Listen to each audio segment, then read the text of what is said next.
Welcome everybody to your penultimate session in this strange pandemic edition of the evolution of the modern self. As always, it's really lovely to see everyone's faces here. I've got you all on gallery view right now, so I can see all the lovely faces, and it's wonderful to be able to interact with all of the people who are joining us in the online section of the course. I know I speak for Rick when I say it's been one of the strangest semesters we've ever been involved in, but also really rewarding to be able to go on this journey through Charles Taylor's texts and through time with all of you during these bewildering times. So I'm going to start this week, and I'm going to try to walk us through a little bit of what's going on in chapter 24, and then also try to wrap up with a little bit about what I understand to be going on in Enrique Dussels' critique slash whatever you want to call it, critique, furtherance, assist to Charles Taylor in Dussels' chapter, Modernity, Eurocentrism, and Transmodernity. If you didn't get a chance to read that, it is available online. And if you don't have a copy of it, email us and we'll send it to you. I won't say anything here that presupposes a huge amount of close reading of Dussels for those of you who didn't get to it yet. All right, so chapter 24. In chapter 24, we're dealing with what Taylor calls epiphanies of modernism. And really this whole chapter is about the way that modernism, which so often presents itself as if it's in opposition to romanticism, nevertheless, these modernist currents continue many of the key, let's call them, many of the key patterns that Romanticism bequeathed to its inheritors. And the chief one here is the continuance of a certain kind of epiphanic relationship to the world. It's going to be different than it's been conceived before, right? It's going to be a very different kind of epiphany. And I'll throw up a slide before I finish to contrast some of these epiphanies. But nevertheless, there's still a sense of a manifestation that happens through the work of art, or a manifestation to which the work of art is responsible, and that it helps to mediate. Now, before we get to that, let's think about the ways in which 20th century modernist epiphanic art is different than the Romantic period that came before it. On the one hand, it continues, it's different because it accentuates a certain romantic trend. That is, it deepens the inward turn that has been the fascination of Taylor throughout these, now what, 600, 400, 500 pages. So it delves, the 20th century modernists delve ever deeper into the interiors of who and what we are or feel ourselves to be. Think of things like the exploration of stream of consciousness literature, or the rise of expressivist approaches, or even the playing with the unconscious through things like automatic writing and leveraging those sorts of practices for artistic production. All of this is part of what Taylor's exploring. On the other hand, and seemingly opposed to this deepening of the self, there's a radically new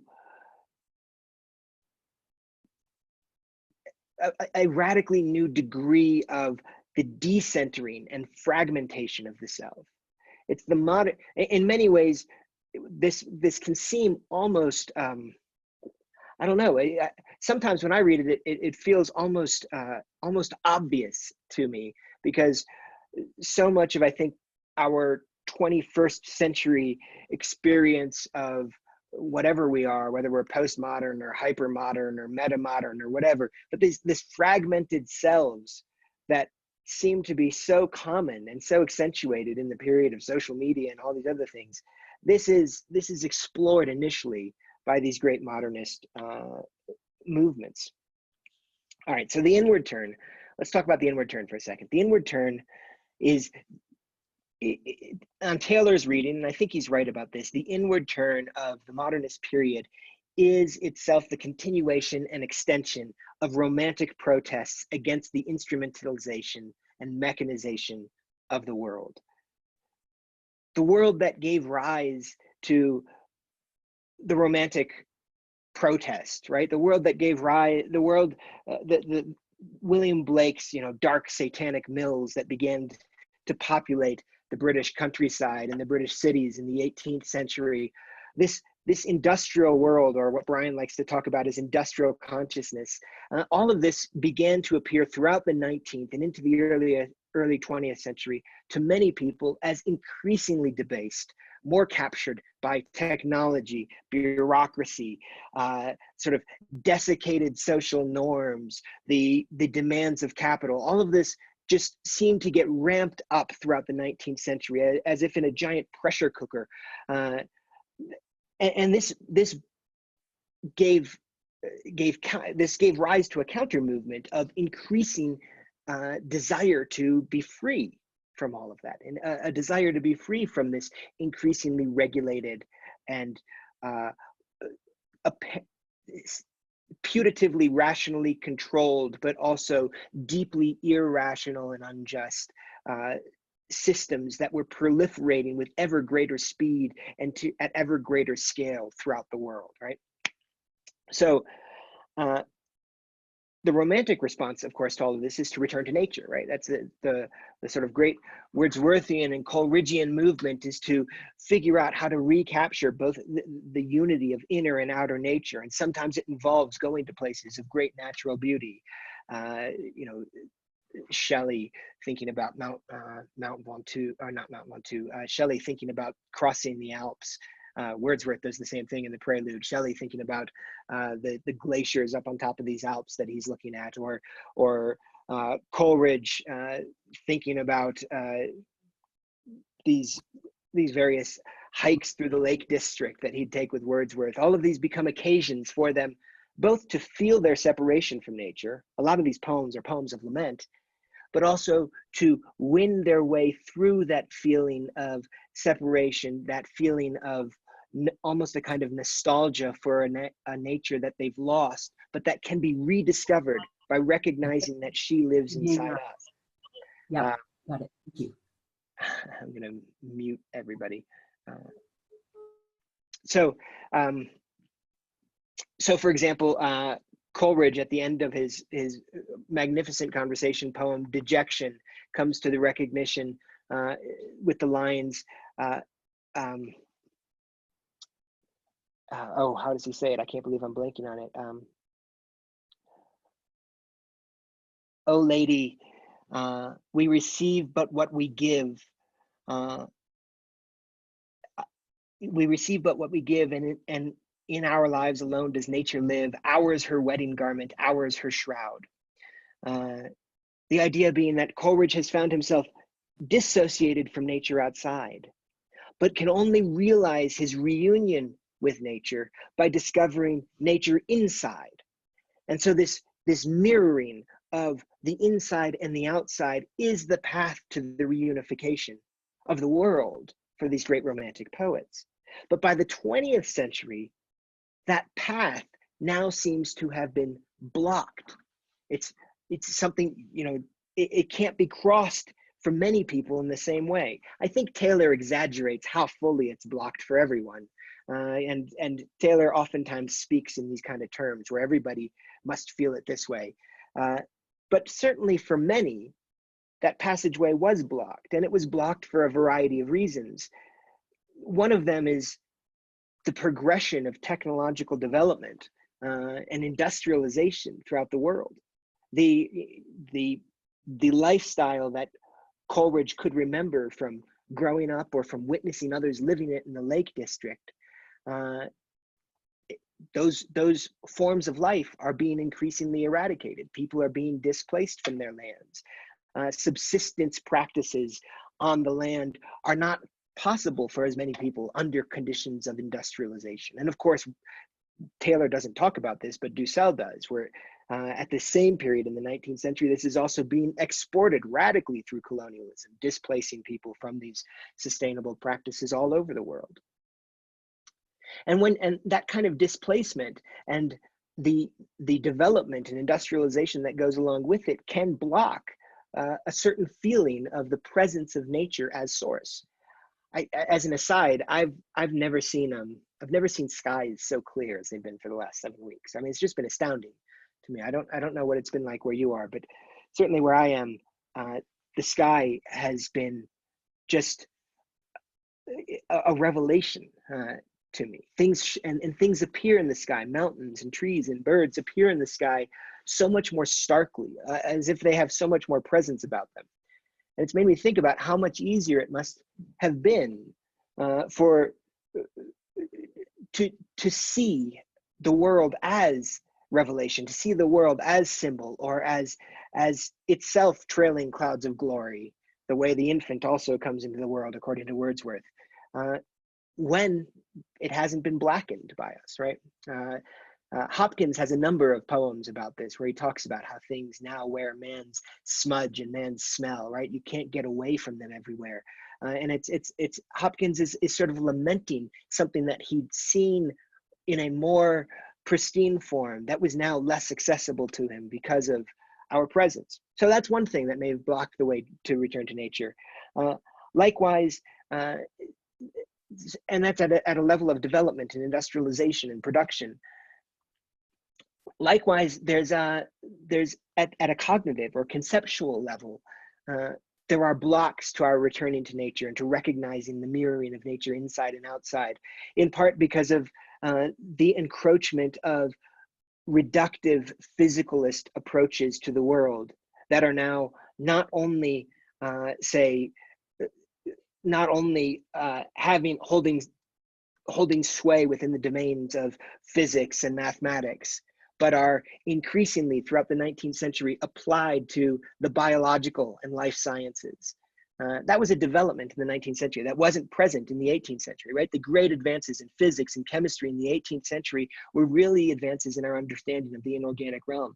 It took the 19th century to begin to make those same sort of mechanistic explanations plausible within the biological sciences, as well as the human sciences as a relationship to that, right? Throughout the 19th century, there's an extension of these reductive modes of explanation into a variety of new scientific fields where they hadn't had purchase before. And now they're getting purchase in the life sciences. They're getting purchases in the new sciences of psychology, in the new science of sociology that's invented at the end of the 19th century, right? All of these are beginning to apply reductive modes of explanation. And those reductive modes of explanation can make it seem like turning inward to access some sort of nature that mirrors the outer nature, and both of which are divine in some sense. That's no longer a possibility. And then I think really fascinatingly, Taylor points out that there's also the association of Romanticism with bourgeois life, which wasn't the case in the beginning of the Romantic movement. In the beginning of the Romantic movement, these were protests against bourgeois life. And indeed, things like the French Revolution and related upheavals throughout the world, the Greek Civil War and so forth, were taken to be related, at least in spirit, to the Romantic movement. But throughout the 19th century, Romanticism became captured by a kind of Victorian piety and sentimentality, and it became a tool that could easily seem like it was itself in service of the status quo. So the romantic Karl Marx, what the romantic Karl Marx could say about religion, by the end of the 19th century, you could have said about Romanticism, that it was the sigh of the oppressed creature, the heart of a heartless world, and the soul of soulless conditions, all of which is what makes it the opium of the people, right? because it's what pacifies people who would otherwise throw off their chains in the midst of that kind of inhuman conditions, right? And so for a lot of people on the avant-garde side of things in the 19th century, or late 19th, early 20th century, Romanticism seemed like a retrograde rather than a progressive force. So following on to that, many began to look for a different kind of inward turn, one that wouldn't just mirror the sort of natural outside. They couldn't trust in the goodness of nature inside and the goodness of nature outside. All of that stuff that Taylor was telling us last week about Baudelaire and especially Schopenhauer and Nietzsche, and this sense of nature as a great amoral force rather than nature as an inherently moral source. That also builds into this picture to create a sense of my turning inward is no longer turning inward to find within me a nature that confirms self and society, right? It's not a nature that is somehow, as Wordsworth says, it's not what I find inside isn't imagination as reason in her most exalted mood, right? That somehow discloses nature to me. Instead, what I find inside is this great chthonic, amoral force beneath the sort of surface of my unified selfhood, a unified self that can become a tool in the plans of empire or capital or social renovation, etc. Beneath that unified self is the discovery of these chthonic kind of flow of nature, a different current that doesn't bring order to my life, but is actually a great sort of volcanic disruptive force.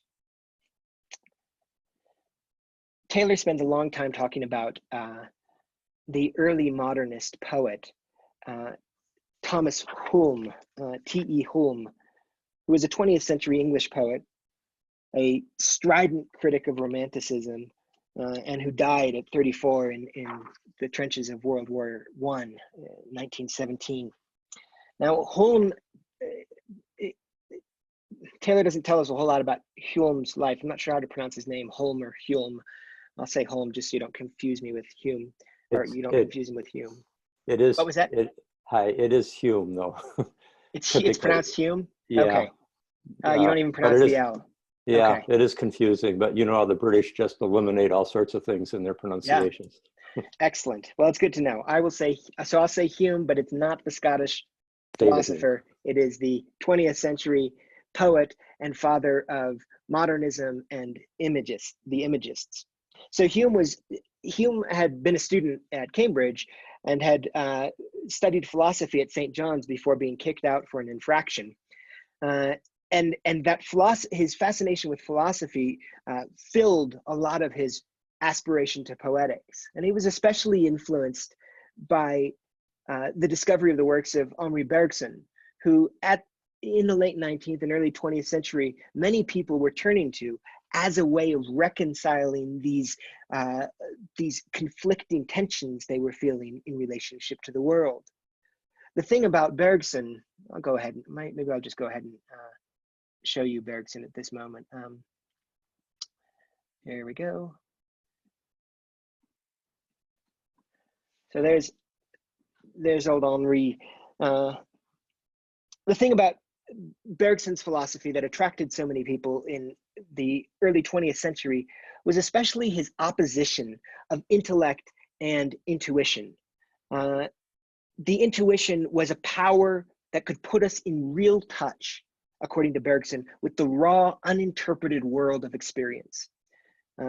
Hume called this what was delivered through the intuition, he gave it the name of images. And Hume's poetics gave rise to the Imagist movement in modern poetry that most people now associate with Ezra Pound.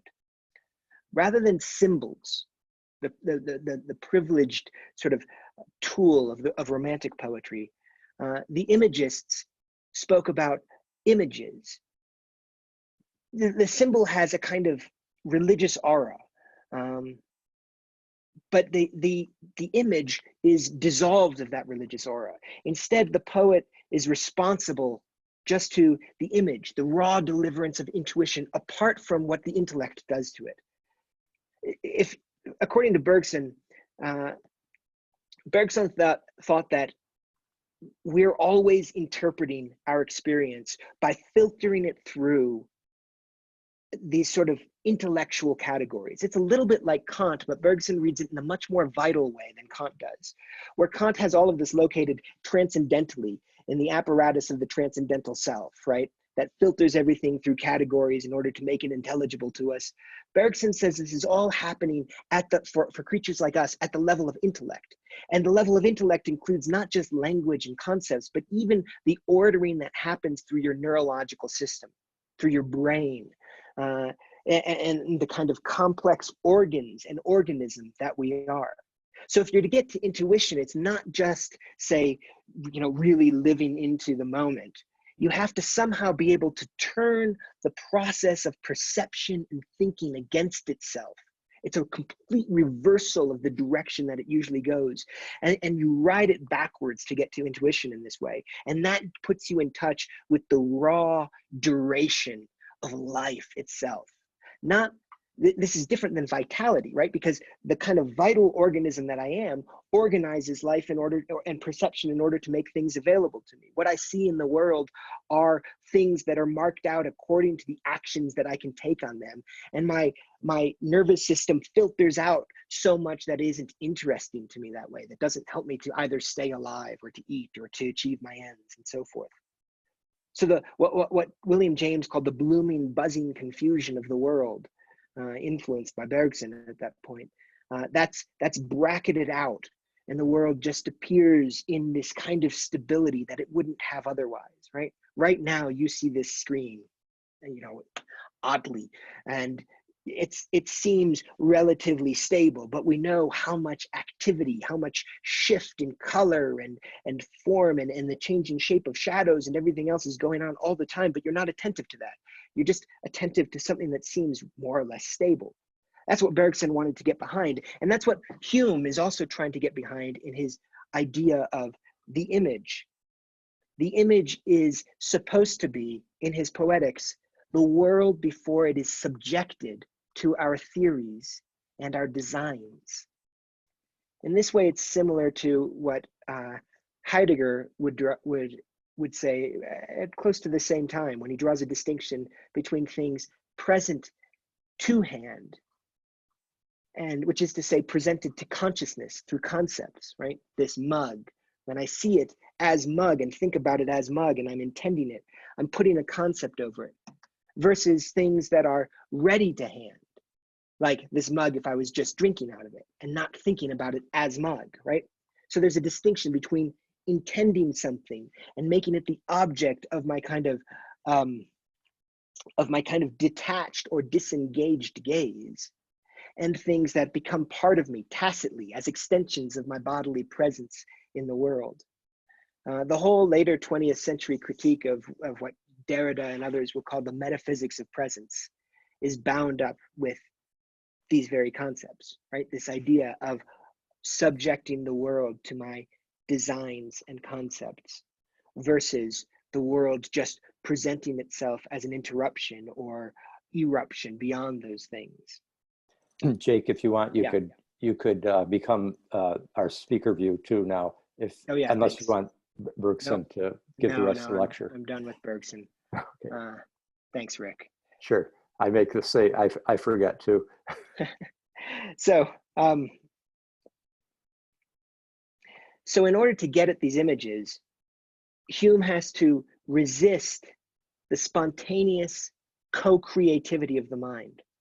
What Wordsworth called the mighty world of eye and ear, both what they half perceive, half create, that has to be resisted. You have to get beyond that in order to get to the things themselves, right? Husserl's great cry to return to the things themselves.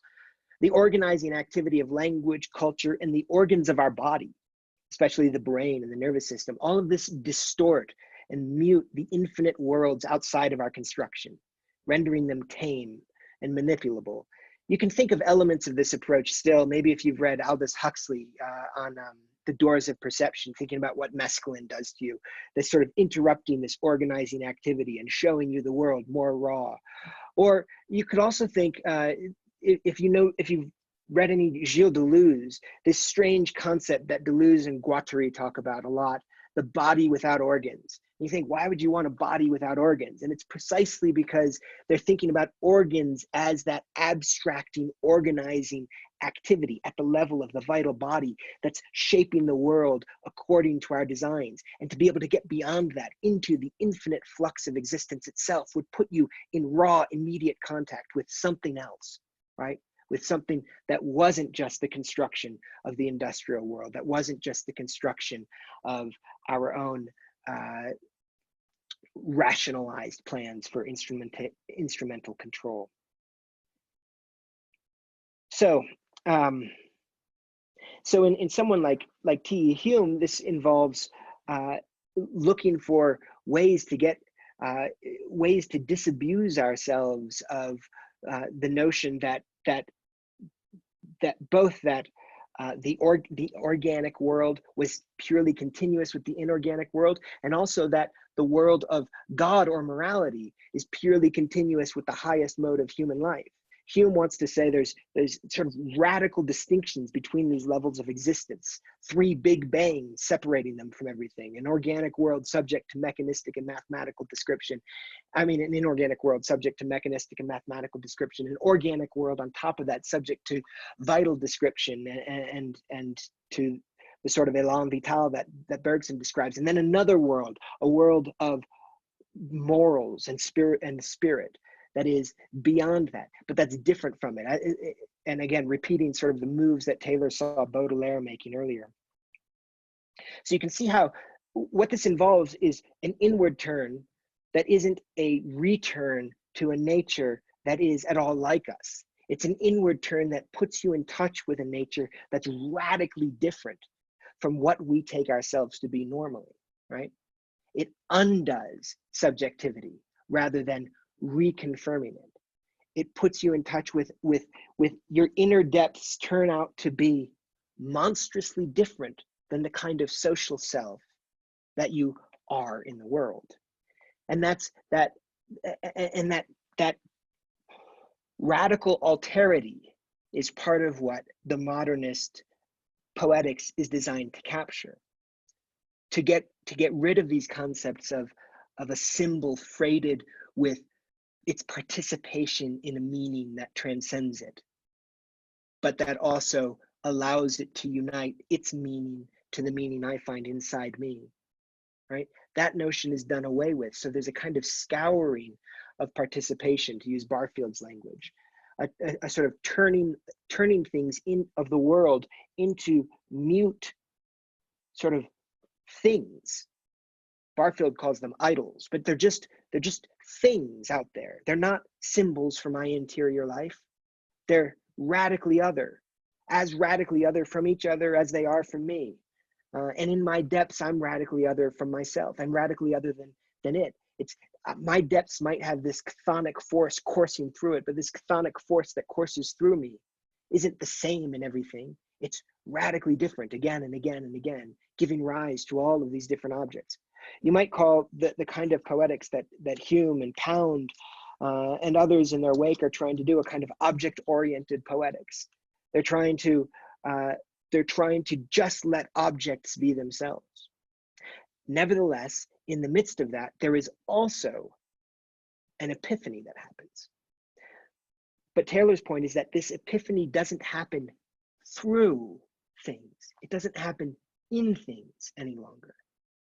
It happens as a kind of epiphany of this dark, and I don't mean evil, I just mean inscrutable, chthonic force, right? It's an epiphany of energy, as Taylor says at one point, speaking about the works of Pound. And I think really helpfully he points out the way that this involves a new kind of poetics. The poetics that I called object-oriented is also a poetics of juxtaposition. Since the epiphany can't happen through something, it happens in between things.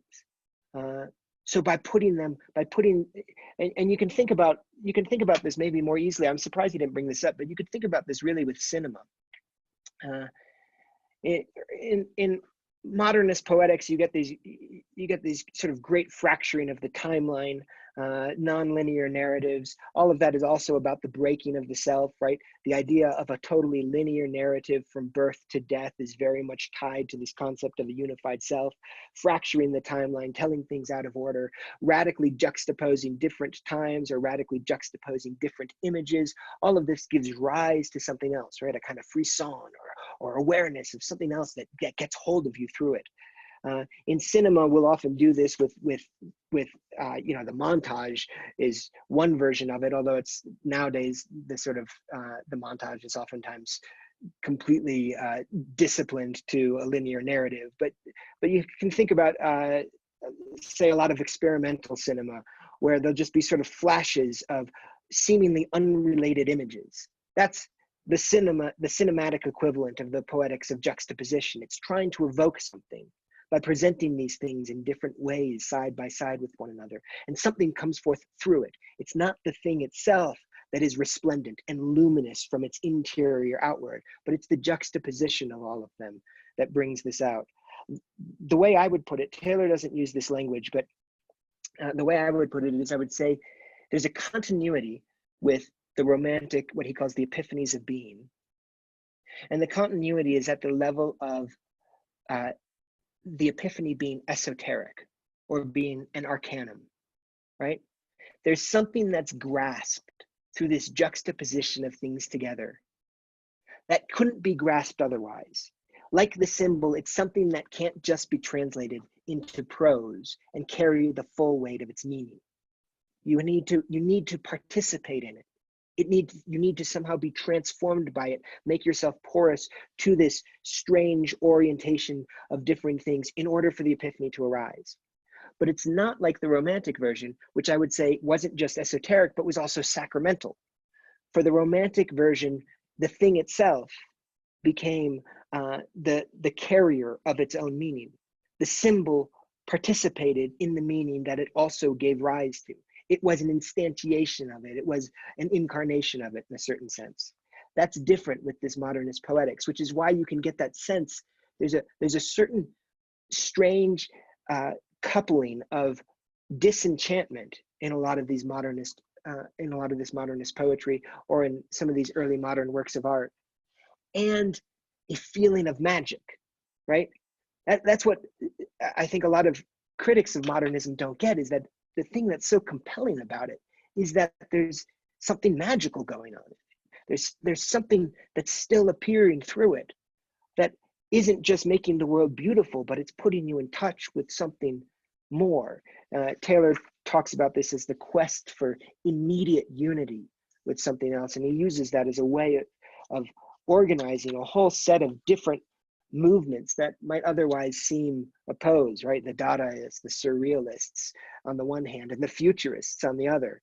The Dadaists and Surrealists trying to have an immediate unity with the chthonic depths of nature by going down to that level at the sort of succumbing to that or submerging their egos underneath that. While the Futurists are trying to achieve an immediate union by fusing the world with their will, right? In both of them, they're still, in both of these groups, one radically on the left, one radically on the right in the 20th century, they're both trying to make inside and outside touch immediately without having to go through various forms of sacramental mediation, if you want to use that language. All right, there's a lot more to be said about this chapter, and I'll leave Rick to pick up on some of it, including the transition into post-modernity, Derrida and Foucault and so forth. And I'm sure we'll get to those, but I want to just talk for a second about this other work that if you haven't read, I encourage you to. It's a chapter by Enrique Dussel called Modernity, Eurocentrism, and Transmodernity in Dialogue with Charles Taylor. Dussel is a fairly prominent I guess you could call him a post-colonial philosopher. He prefers to call himself a philosopher of liberation. And Dussel reads Taylor's work sympathetically, but also very critically, bringing to articulation, I think, a lot of what many of you have also raised throughout this semester, which is why I think Rick and I wanted to make sure to include it. Dussel's argument, the sympathetic aspect is that Dussel wanted to do something like this himself for Latin American thought and the formation of the Latin American identity, essentially. And he thought that it would have to be told with this kind of historical attention and scope. But where Dussel profoundly differs from Taylor, or sees himself as profoundly differing from Taylor, is that he sees Taylor's narrative as overwhelmingly Eurocentric. And he's right in that point. Taylor's narrative is overwhelmingly Eurocentric. And Taylor acknowledges as much. What Dussel wants to say beyond that, though, is he's not just saying you didn't include these voices.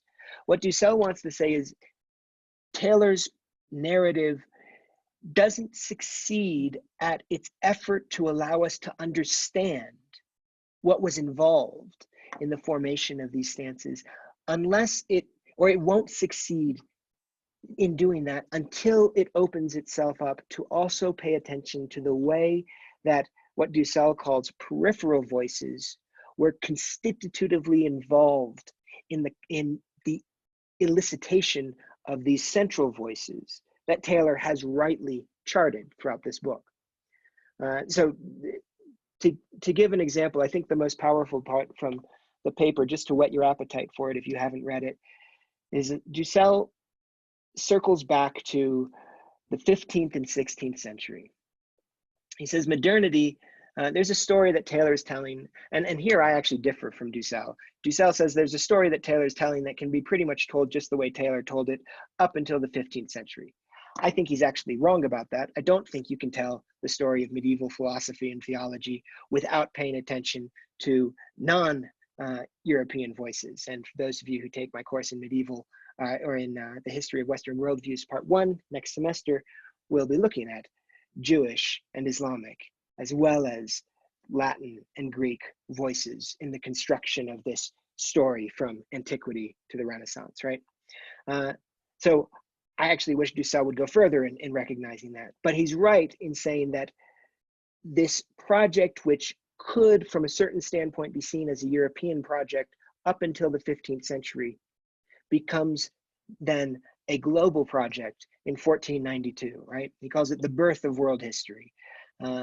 When contact was achieved, this story begins to be a story that affects the entirety of the globe. And at that point, Dussel argues, you have to start thinking differently about the way you tell that story.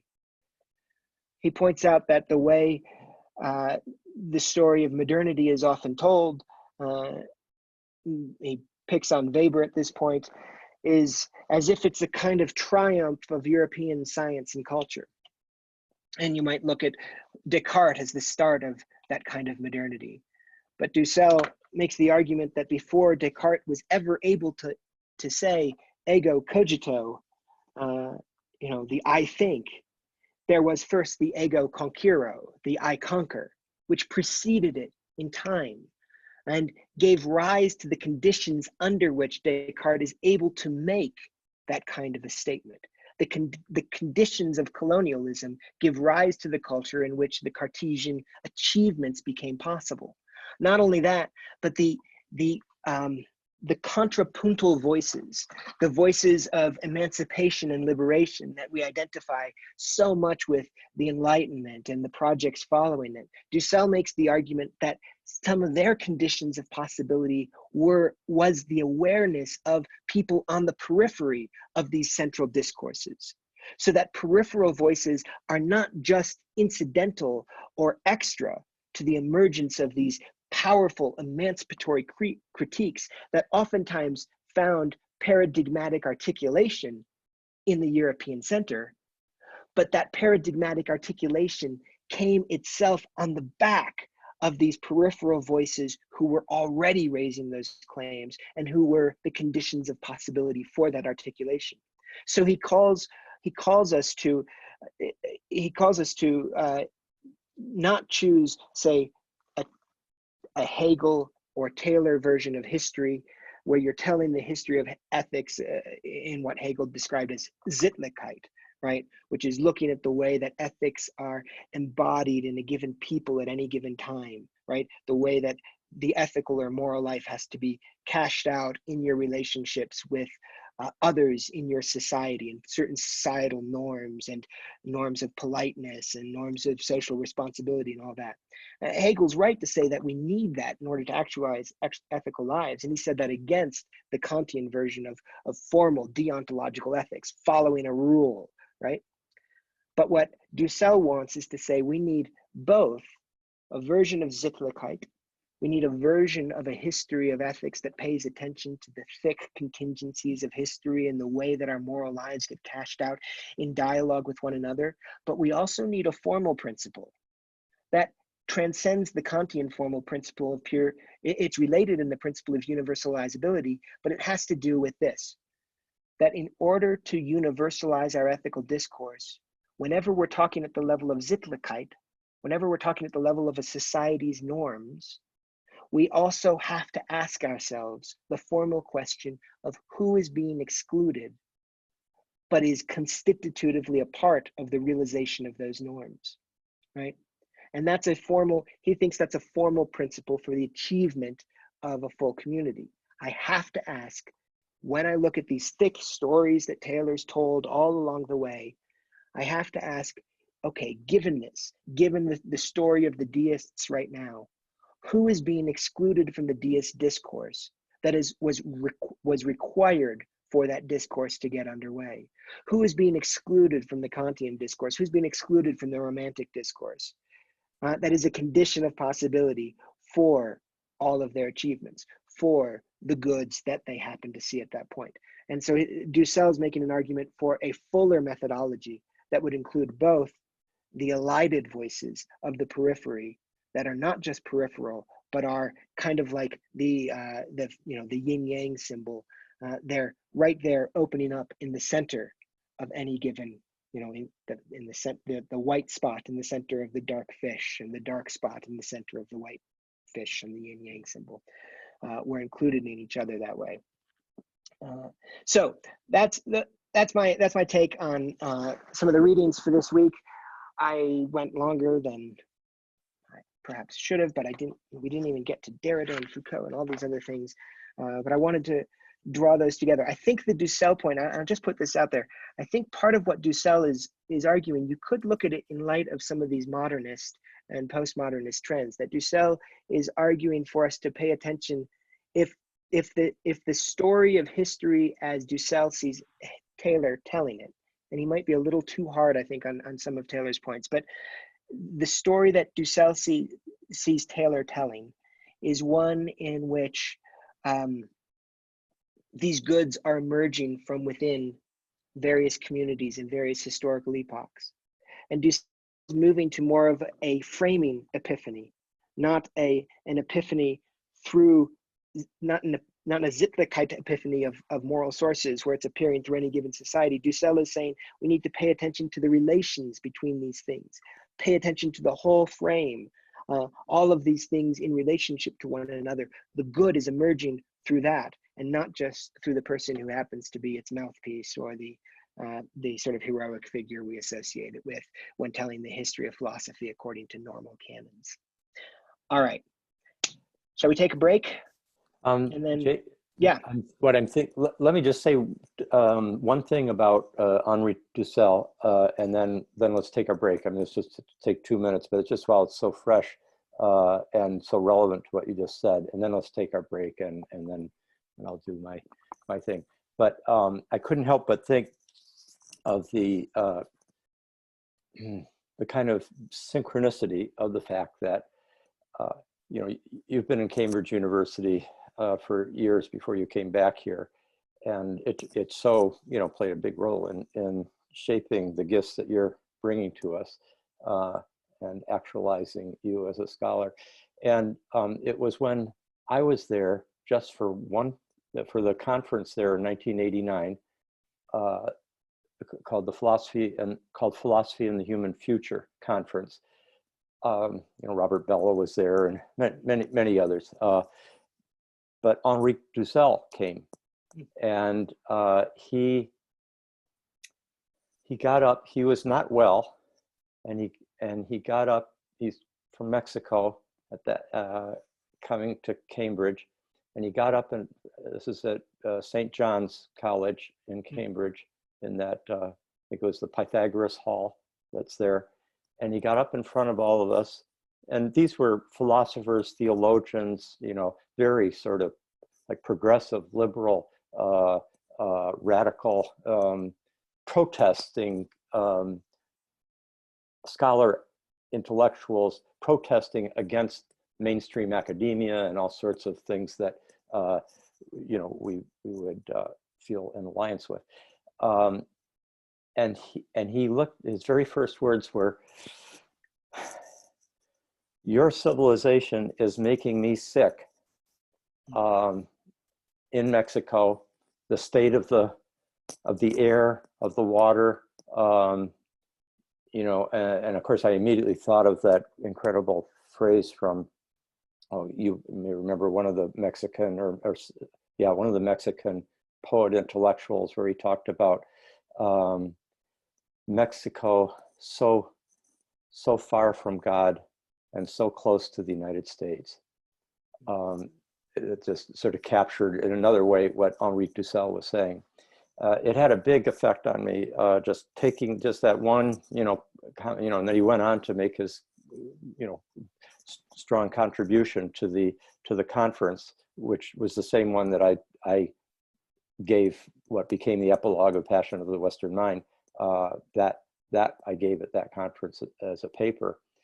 And as I walked around Cambridge this is the final point I want to make, but it relates so much to your point you're drawing from Dussel's insight about Descartes can't say the cogito and that sense of I without this whole infrastructure behind him that has in some sense been eclipsed from the narrative. Taylor's good at bringing up that narrative every once in a while. The digression on historical explanation actually does talk about what these like neo-Stoic, administrative, economic, powerful, military, technological disciplines did that to every other society on the planet.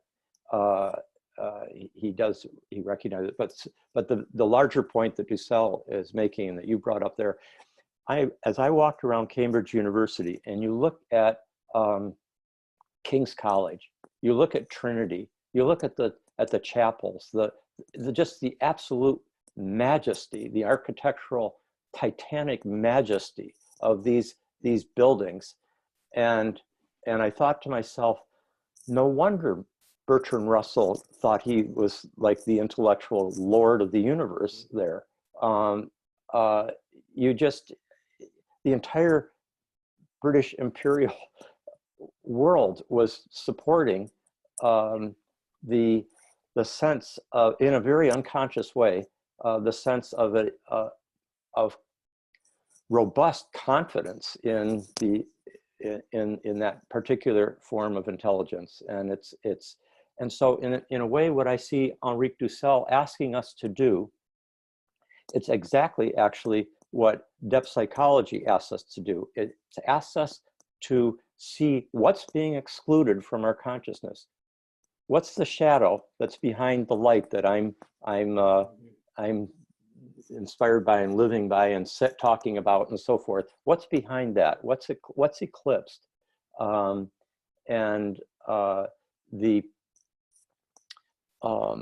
And the person who probably has most brought this kind of liberation depth psychology to our attention in the last few decades is Mary Watkins, part of the James Hillman archetypal psychology world, who's taught for many years at Pacifica married to Ed, the phenomenologist, who I think you know, Ed Casey. Ed Casey. Wonderful people. Anyway, she has just championed this liberation psychology as an extension of what depth psychology has always been calling for, which is that, like, what's being left out? And even Jung talked about, like, God is what trips us up, trips up our plans, our ego, in its confident moving forward, because the divine is acting from the unconscious to correct the one-sidedness of the conscious attitude. So anyway, it was such a vivid experience there in Cambridge. First of Henri Dussel, and then of exactly what you're talking about. It was completely independent of Dussels' insight. I think it was earlier in the week there, just walking around Cambridge and just going, it's just like, oh, that's where that came from. It was the same, it was the parallel to walking around Prague and looking at the Jewish cemetery and then the castle and going, oh, that's where Kafka comes from. That's what he's dealing with in the Jewish ghetto underneath the castle of the Prague world there. Okay, so let's take our 5-minute break, and so we'll come back right at 4 o'clock, and I'll do my little thing.